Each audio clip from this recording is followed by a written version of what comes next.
Class 12th and 10th के लिए, जिसमें यूनिट ऑप्टिक्स रहेगी, चैप्टर रहेगा 1 reflection of light.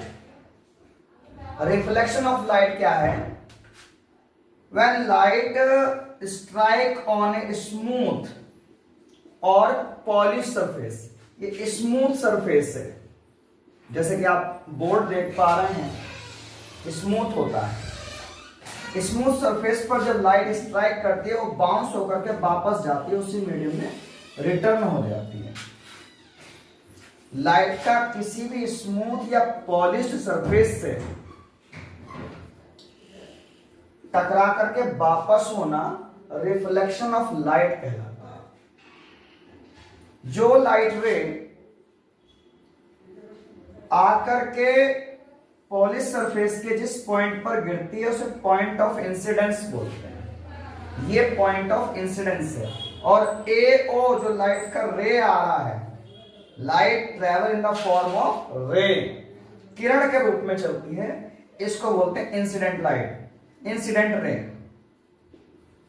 Incident ray. और जो रेस सरफेस से टकराकर रिफ्लेक्ट होती है, दैट मीन ओबी, ये बोलते हैं रिफ्लेक्टेड रे, रिफ्लेक्टेड रे।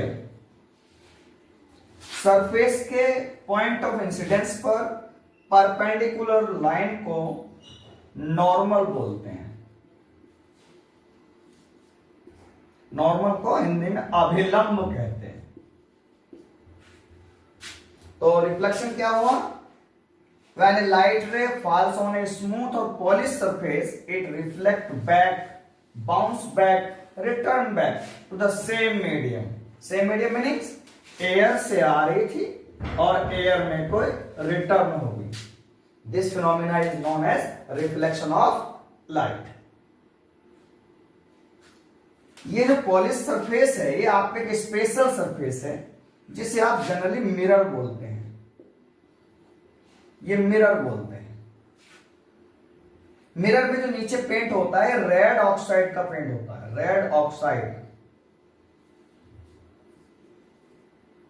और सिल्वर अमलगम का होता है। सिल्वर जो चांदी होती है उसका अमलगम, किसी धातु को पिघला करके, किसी मेटल को पिघला करके जो घोल बनता है उस घोल को अमलगम बोलते हैं, तब हमारे मिरर तैयार होते हैं। तो ये बात थी रिफ्लेक्शन के बारे में। अब ये नया फिनोमेना है फिजिक्स में।